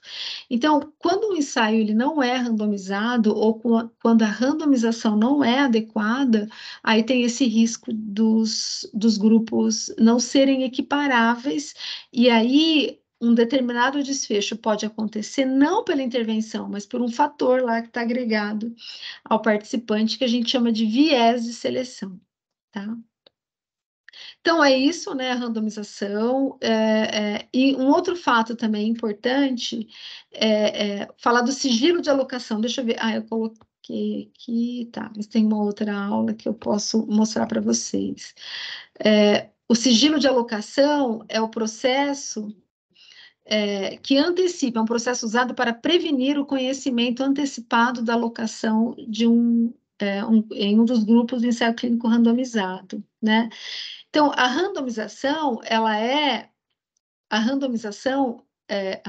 randomização tá, primeiro você avalia, né, como é que vai ser essa alocação, e o ideal é que seja sigilosa, e aí depois você randomiza e usa um método adequado. O sigilo de alocação é diferente de cegamento. O cegamento está relacionado ao paciente, à equipe, saber a qual tratamento eles pertencem. Então, um método de sigilo de alocação correta, uma randomização centralizada. Então, eu estou aqui com o meu paciente, né? Eu falo, ó, estou com o paciente XW123, qual que é a alocação? Aí, essa central vai me falar. Se for um estudo cego, para mim, ela vai dar um número, ó, esse paciente deve receber a medicação com o número X, que eu não sei o que é, ou número Y. Agora, se for um estudo randomizado mais aberto, esse paciente vai para a intervenção, tá? Aí o paciente vai. Aí aqui pode ser também a médica, né, tá prescrevendo, olha, essa é a sua prescrição. A farmacêutica vai dispensar o medicamento. Aí, se for um estudo cego, também ela vai receber uma numeração, a médica não vai saber qual numeração que é. Então, isso é o ideal, que que essa alocação dos pacientes seja externa. Eu só vou abrir uma outra aula que tem uma figura do sigilo de alocação que eu acho importante, só para mostrar para vocês que às vezes fica mais fácil mostrar do que falar. Deixa eu ver se está nessa daqui, acho que vai abrir rapidinho.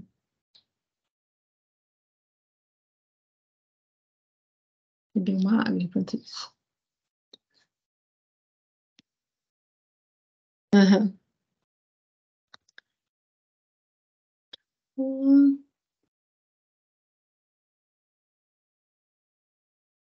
Deixa eu ver aqui. Era para estar aqui. Vamos ver. Aqui, ó, essa daqui, tá? Então, aqui, quando não existe sigilo de alocação, a lista de randomização, ela foi uma lista gerada por computador ou por software, que está lá, ó. Nesse bloco de 4, é para ser CI, um controle, depois intervenção, depois intervenção, depois o controle. A alocação esperada é essa, C, I e C. Aí, suponhamos que a equipe tenha acesso a essa lista de randomização, que não seja nem dispensado na farmácia e que nem seja um lugar central, né? Então, o que pode acontecer?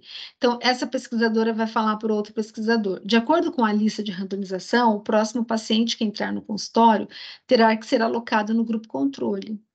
Aí, esse pesquisador vai falar, mas o próximo paciente pode ter maior benefício com o novo tratamento. Vamos chamar ele para intervenção e o próximo paciente vai para o grupo controle. Então, ele trocou, tá? Então, quando não existe esse sigilo, tem esse risco, né? E aí, se você começa a usar esses fatores para agrupar um paciente ao outro e não a aleatoriedade, aí você pode ter grupos não equiparáveis, e a diferença entre esses grupos pode não ser da intervenção, pode ser porque os grupos são diferentes, tá? Não sei se deu para clarear, que as pessoas confundem bastante esse. Eu acho que esse exemplo ele fica bem ilustrativo. Então, vamos lá. Então, outra maneira também de sigilo de alocação, eu pego lá o envelope está sorteado, eu pego o envelope, abro o envelope e falo para o paciente, olha, de acordo com o envelope, seu número vai ser esse, se for cego e não soubermos o que o paciente vai usar e nem ele, ou pode ser que seja intervenção, se for estudo aberto.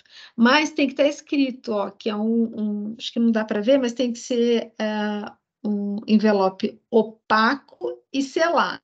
Por que tem que ser selado? Se não for selado, a pessoa vai abrir, né? E por que tem que ser opaco? Alguém saberia dizer? Porque às vezes fala que a alocação foi por envelope, mas não está escrito lá que era envelope opaco. Alguém saberia dizer por que tem que ser envelope opaco? Para garantir que não dá para ver o conteúdo? Isso, que não veria o conteúdo, você não vai ver mesmo, né? Assim, se estiver fechado. Você só consegue ver se você for debaixo da luz, contra a luz, né? Por isso que é opaco, porque aí o opaco, mesmo contra a luz, você não vai ver. Agora, se não for opaco, aí pode ver, né? Então, para vocês verem como a natureza humana, né? Então, a gente tem que ter várias medidas, né, ferramentas para que as coisas sejam como deveriam ser, né? Tá? Então, a randomização adequada e o sigilo adequado, eles minimizam o viés de seleção, ou seja, eles minimizam o risco dos pacientes não serem equiparáveis. Tá? Agora, o cegamento, ele vai prevenir outro risco, aí a questão de duplo cego, cego ou não.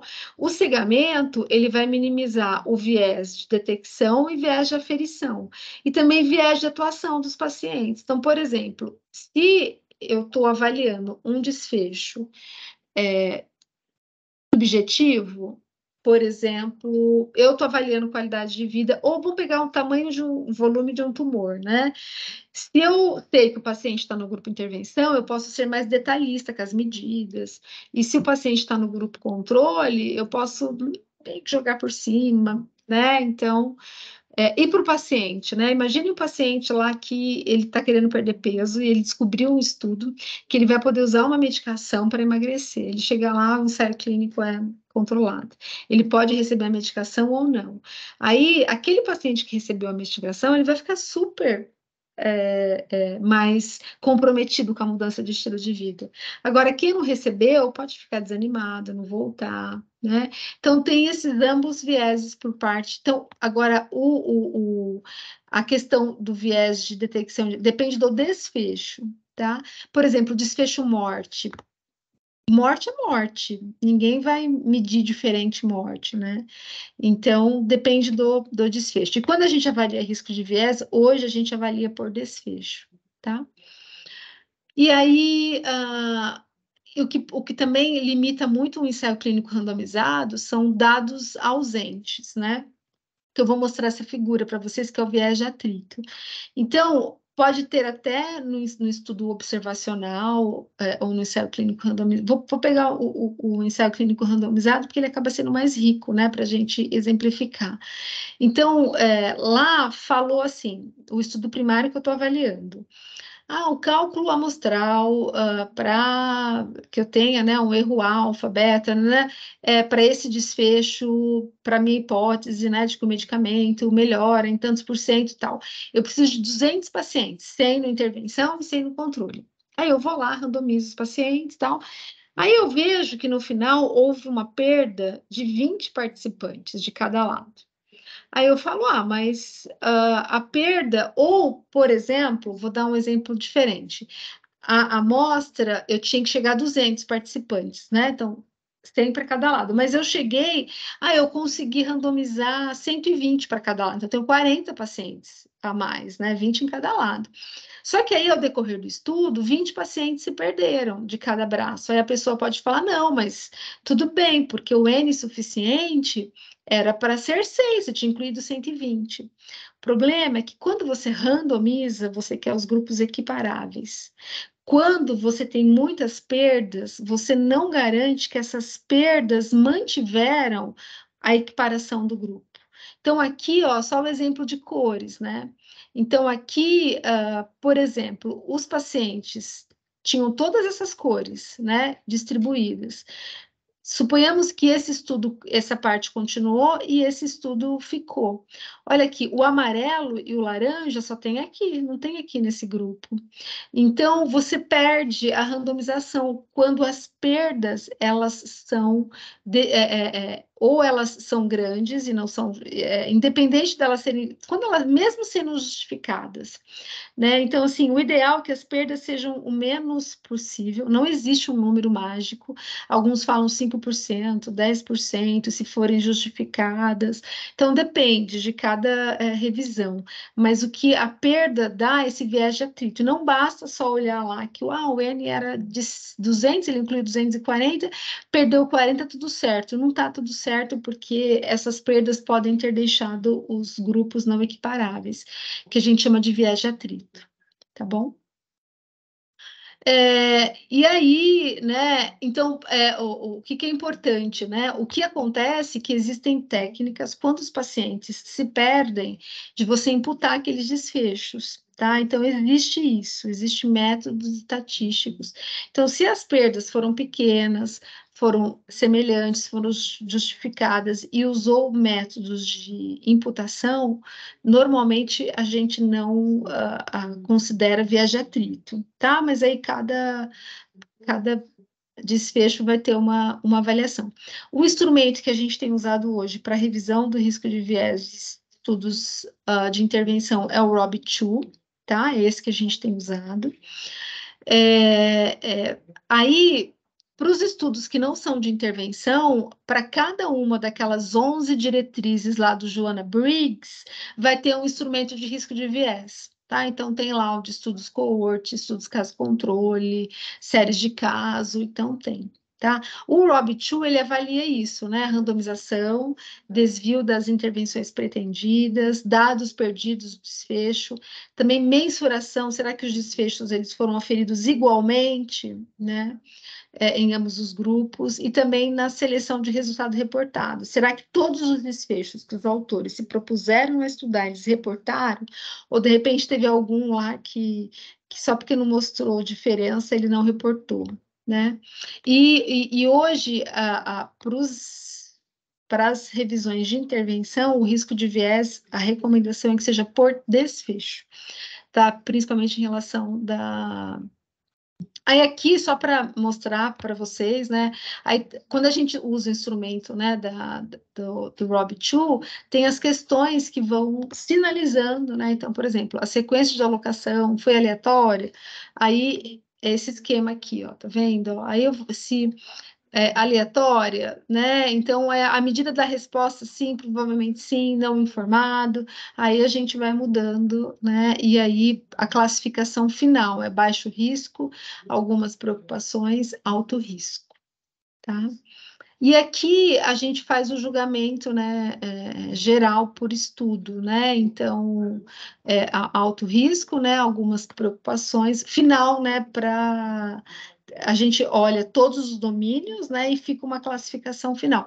Normalmente, quando tem alto risco em qualquer um dos domínios, o estudo já fica como alto risco de viés, tá? Então, aqui só para mostrar para vocês.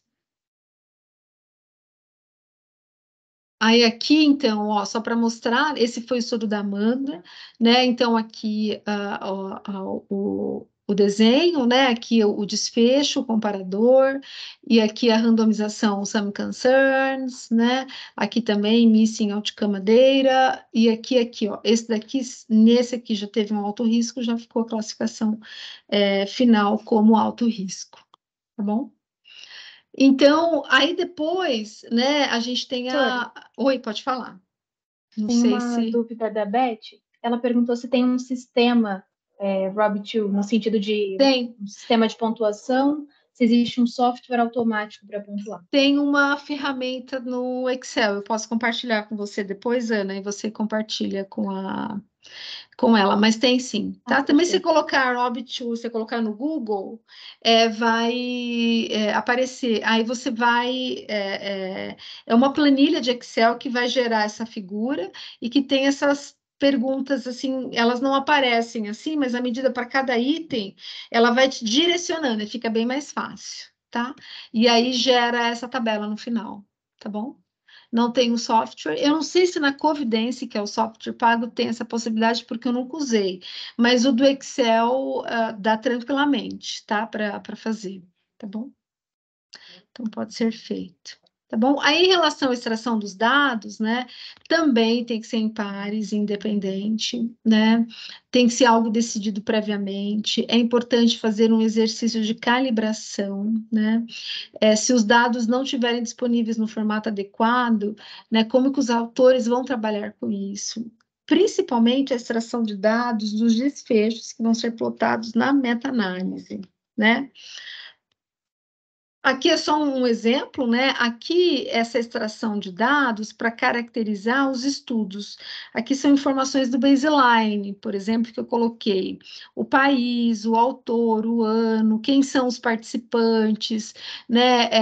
A dosagem da testo foi medida por qual ensaio, a intervenção qual que era, com que era o controle, o tempo da intervenção. Aí aqui são alguns fatores que podem da heterogeneidade entre estudos, né? Média de hemoglobina glicada, enfim, são.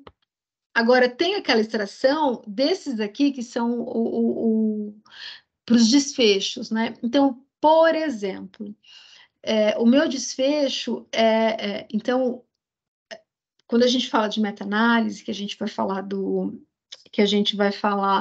do efeito da intervenção, se eu quero avaliar morte, morreu ou não morreu, infarto, teve ou não teve, eu chamo de desfecho dicotômico.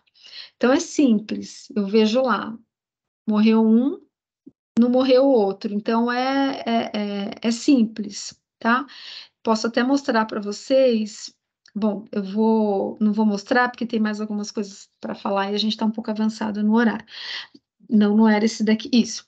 Mas é tranquilo, né? Eu quero avaliar a morte. Então, nesse estudo, no grupo intervenção, de 80 participantes, morreram 2.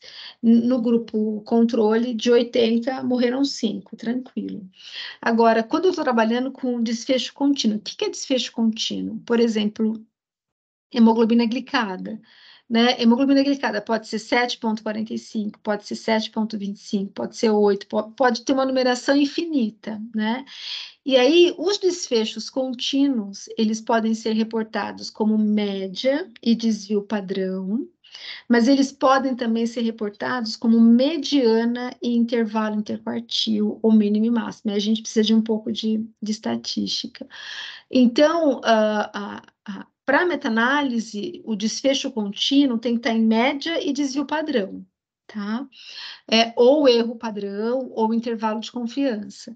Agora, se está em mediana e intervalo interquartil, eu tenho que usar uma fórmula que existe isso, existe softwares, para transformar em média em desvio padrão, tá? Então, dá bastante trabalho. Uma outra coisa também de desfecho contínuo, eu vou avaliar só o final ou a diferença do começo para o final. Por exemplo, eu estou trabalhando com obesidade, né? O que é mais importante para o paciente? Eu falar o peso final, eu posso até falar, mas o mais importante é saber quantos quilos ele perdeu, né? Então, falar que está com 80 é diferente, olha, você perdeu 10 quilos, né? Quando eu falo 80, ele já lembra que estava com 70 e que já perdeu 10.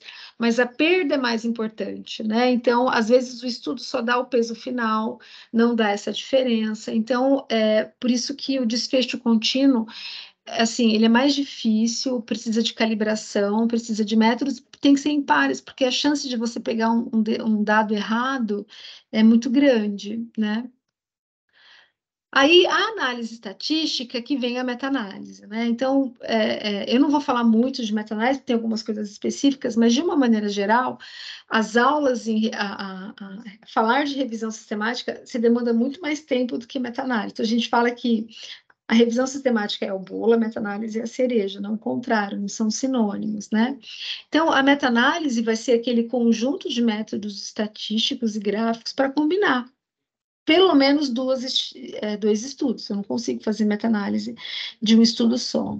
Aí, os softwares mais conhecidos, o Review Manager, que é da Cochrane, o Stata e o R. Eu tenho usado o Stata, tá? O Stata é pago.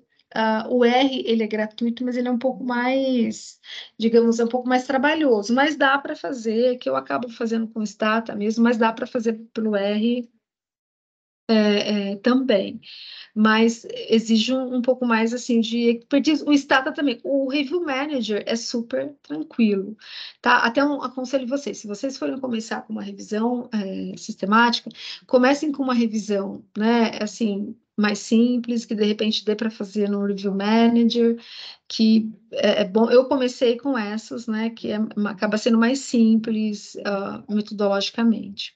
Né? E todos os capítulos, né, dos handbooks da Cochrane, que está na segunda edição, então sempre está lá, né? Do not start here. Então a gente nunca começa pela meta-análise, a gente começa lá, aqui, pela formulação da pergunta, localização, seleção, avaliação crítica. Se a gente começa pela meta-análise, sabe o que vai acontecer? Você vai misturar, né, numa meta-análise que eram para ter só frutas cítricas, vai ter uma banana, entendeu? Porque não houve todo aquelas etapas anteriores. Então, a meta-análise, ela tem que ser precedida por uma revisão sistemática, tá? Aí, tem o handbook da Cochrane. Esse livro também eu gosto bastante, tá? Que é do Bernstein aí, que é a introdução à meta-análise, para quem tiver interesse em se aprofundar no assunto, tá? Quais que são as vantagens da meta-análise? Que ela aumenta o poder, porque aumenta o N, né? Melhora a precisão, porque aumenta o N, responde questões que estudos individuais não fazem, né? E também gera um ambiente para discussão em situações de conflito, né? E aí, claro, a meta-análise pode ser mal interpretada, principalmente se não for levado em consideração o desenho do estudo, os vieses, a variação, né? Então, tem que... né? Então, a meta-análise, ela vai mostrar como a intervenção funciona ou também como a exposição, se for um estudo observacional. Então, a gente chama de medida de efeito, associação, estimativa de efeito. No inglês é o effect size, o ES. É esse que é mais usado, tá? Então, o que eu falei para vocês dos desfechos, né? Eu não sei o que aconteceu aqui, que tá meio...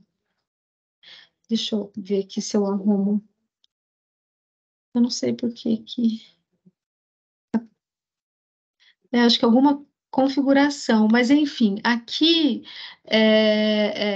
os desfechos que eu comentei com vocês. Esses daqui são os desfechos dicotômicos, né? Que é morte, IAM, AVC. Ocorreu ou não ocorreu, né? E aqui o desfecho contínuo, que na maioria das vezes são substitutivos, né? Eles são intermediário até o finalístico, perfil lipídico, glicemia, nível expressório. Então, esses são os contínuos e esses são os dicotômicos. Então, na revisão, na metodologia, eu preciso falar qual que vai ser a medida de efeito dos desfechos dicotômicos e a medida de efeito dos desfechos contínuos.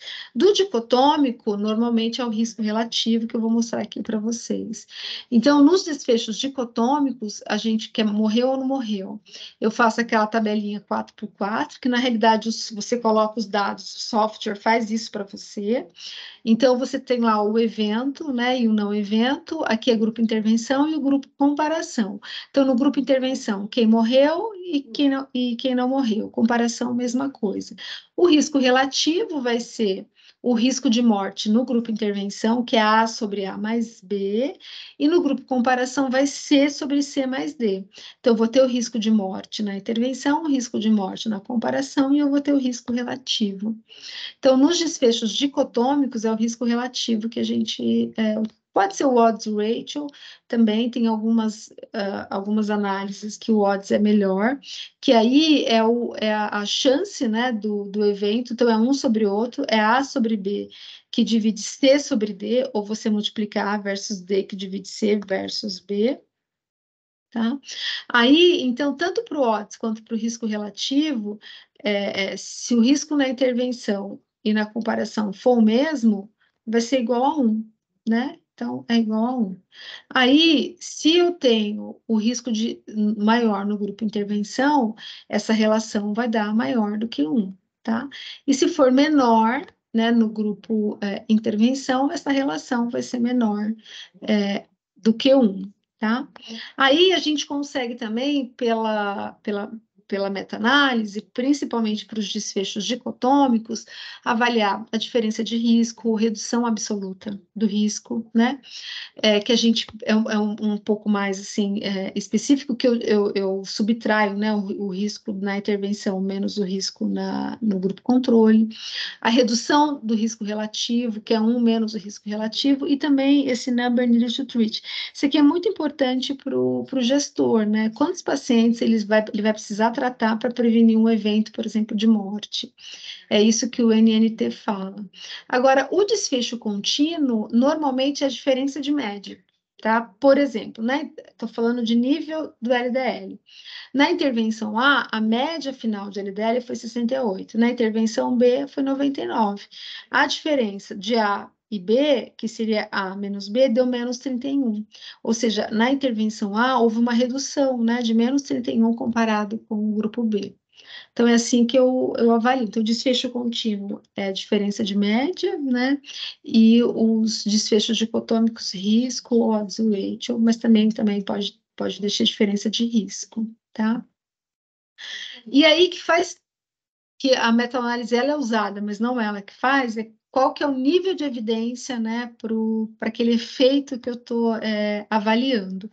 Que é isso daí, acho que fica para um outro momento, acho que aqui fica um pouco, mas eu vou mostrar para você, deixa eu só ver aqui, isso, tá. Acho que está um pouco, deixa eu só ver aqui, tá, isso, aí depois eu vou pegar, tá, o grid. Aí aqui eu vou mostrar para vocês essa figura, só um minutinho, aqui, isso.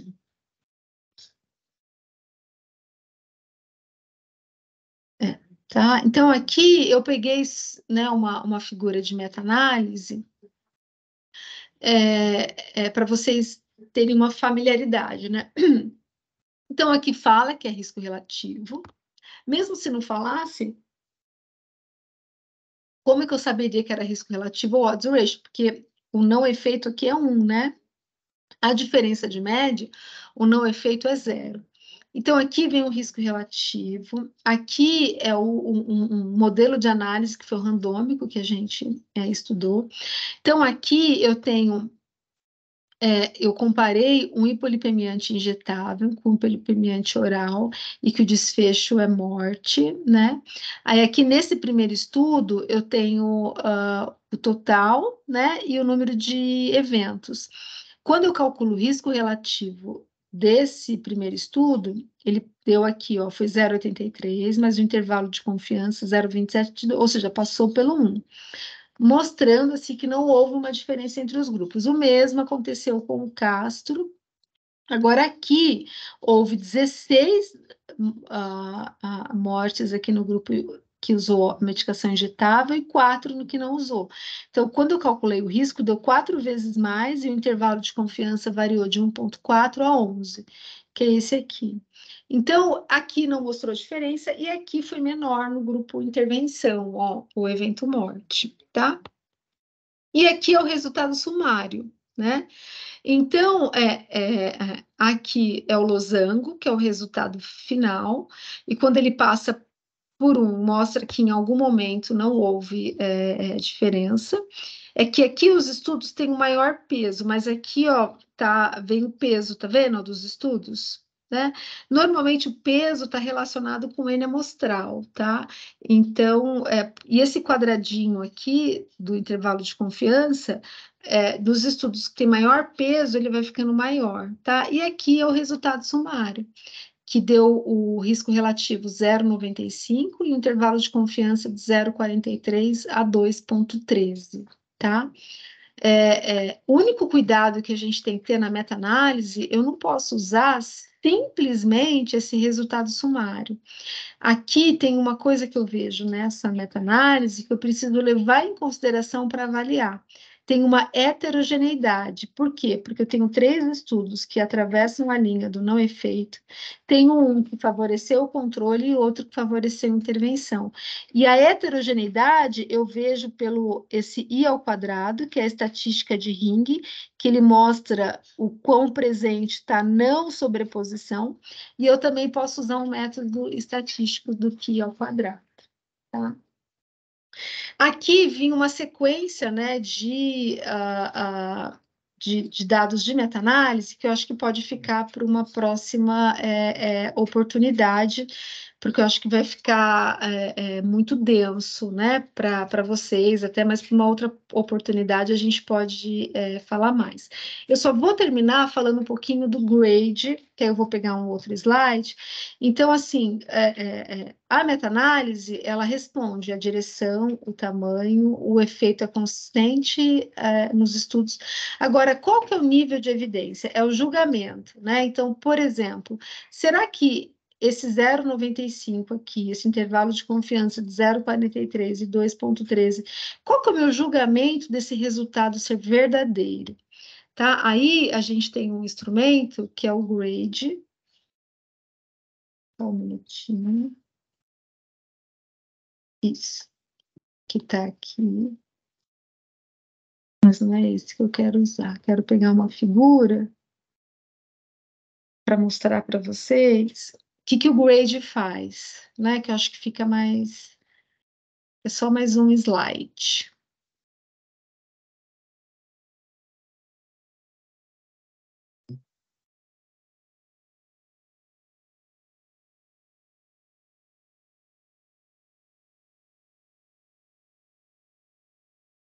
Aqui, né? Então, o grade é uma ferramenta que tem que fazer parte da revisão sistemática, né? E que ele vai avaliar a qualidade da evidência, que é diferente da qualidade metodológica.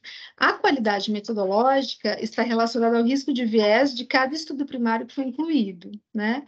E aí é uma inspeção de qualidade mesmo.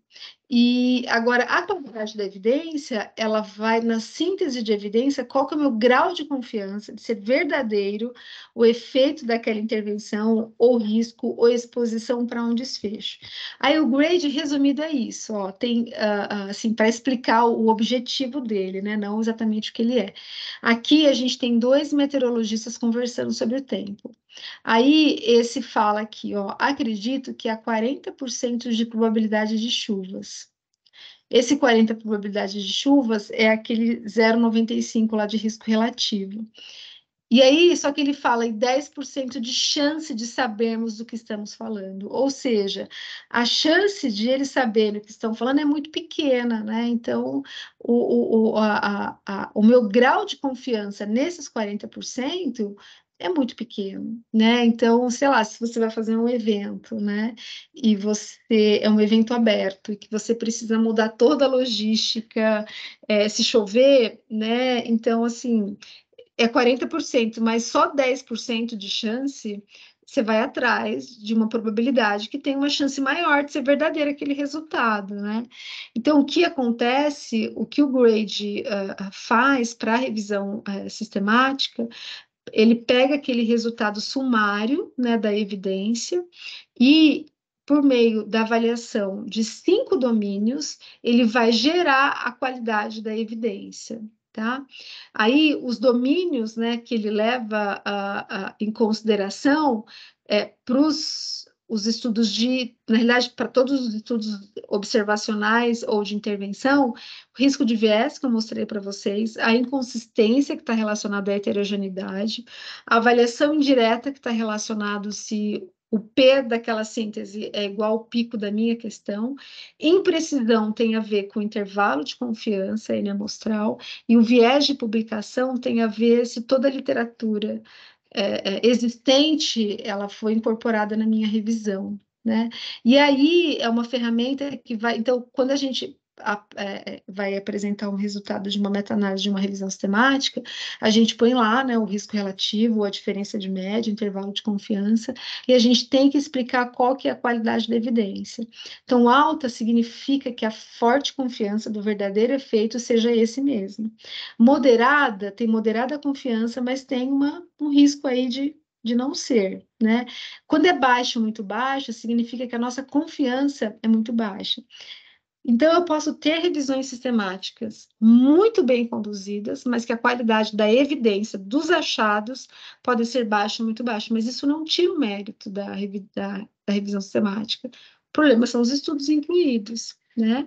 Agora, o que não pode, né, é você não ser sincero nessa avaliação, fazer inadequadamente, aí fica lá uma qualidade alta, moderada, quando na realidade não é, né?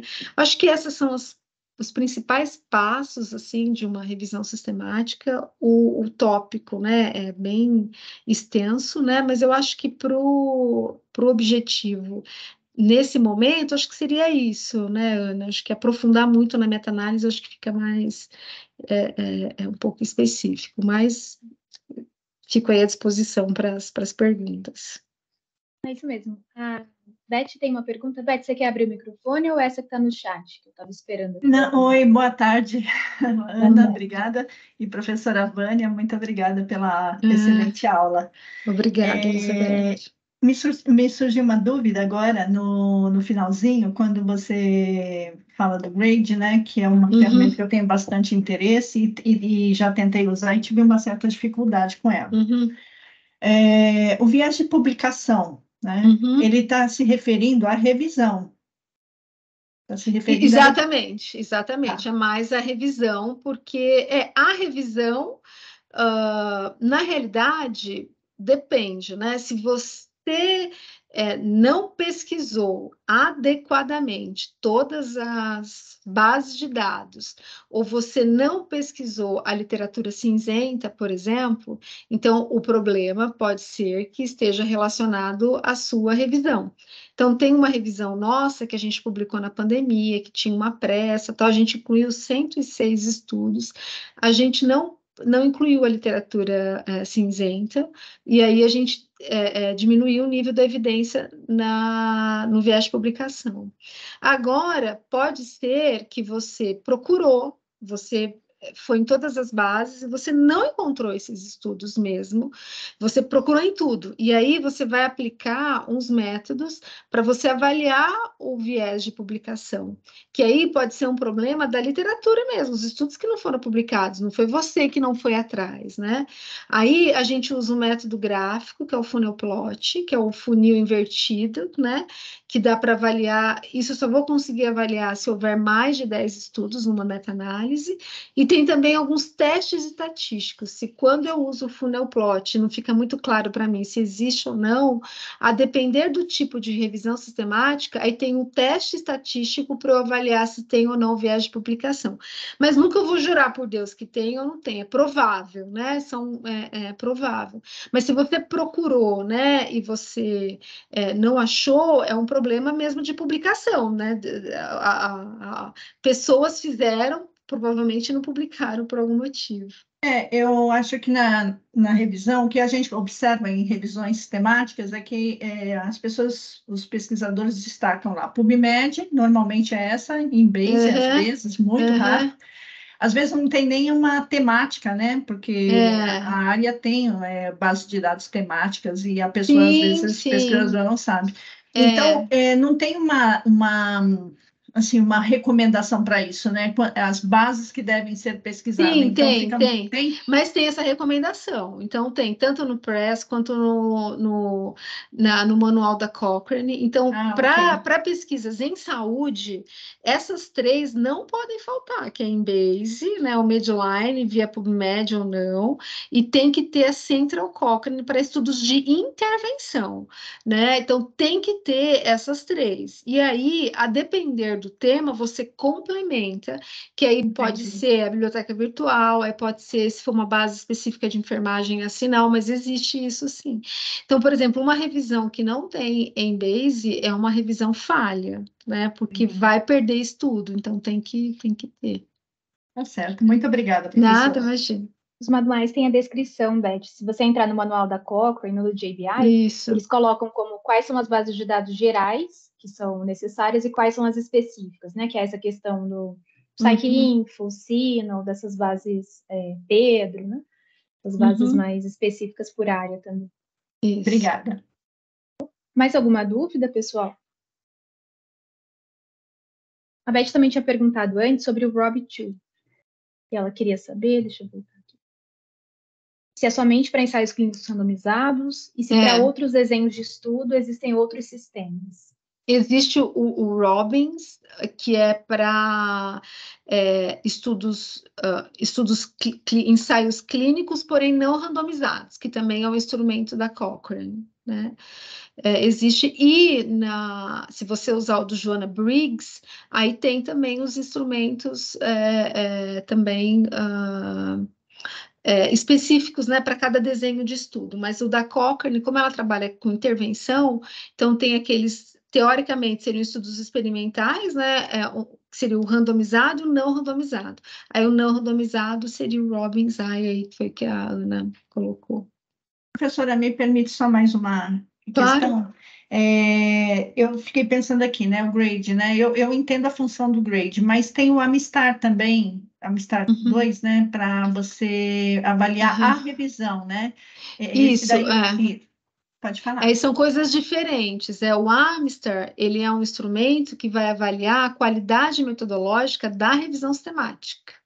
Né? Então, se você for fazer uma overview, por exemplo, e você quer avaliar todas as revisões sistemáticas publicadas na literatura, aí ele é um instrumento para avaliar a qualidade metodológica da revisão sistemática, que é diferente do GRE.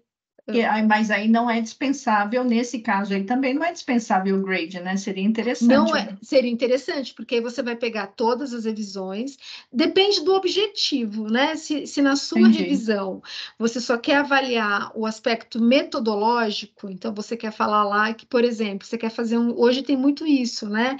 Você quer avaliar, por exemplo, como é que foram feitas as estratégias de busca, né? Das revisões, se você só quer avaliar essa parte crítica, né? Enfim, você não precisaria, mas agora, se o seu objetivo é fazer um apunhado geral, fazer uma síntese, né, quantitativa, fazer uma meta-análise, tem que ter o grade. Né? Então, vai depender da sua pergunta mesmo, do que você vai querer com essa overview aí. Obrigada.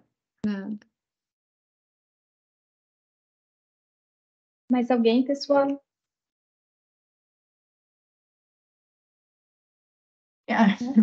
Tem um espaçozinho? Claro! No mapa de evidências, né? Eu acho que você já deve ter ouvido falar dos mapas. Que os mapas que a Bireme produz são mapas de revisões sistemáticas. Para que eles servem? Para gestão em saúde, né? Para tomadores de decisão.